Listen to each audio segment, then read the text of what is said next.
দাড়ি রাখলে বালা বউ পাইতা না। না আমরা বইয়ে বইয়ে সিরে না সবাই, আপনি না খেল বালা বউ পাইছেন।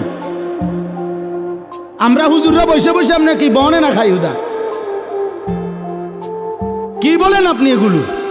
এই সমস্ত বাজে কথার কোনো অর্থ আছে কি বলেন না কেন? শয়তানের ধোঁকা ছাড়া আর কিচ্ছু না, নফসের ধোঁকা ছাড়া আর কিচ্ছু না। কেন ছেড়ে দিবেন আল্লাহর নবীর সুন্নত? হাসরের ময়দানে কেমনে দাঁড়াইবেন বাপ?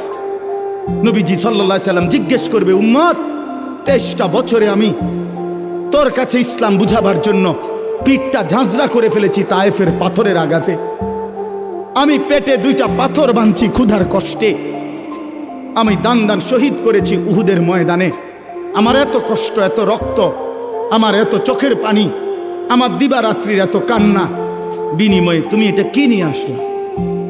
তখন কি বলবেন? কি বলবেন বাবা?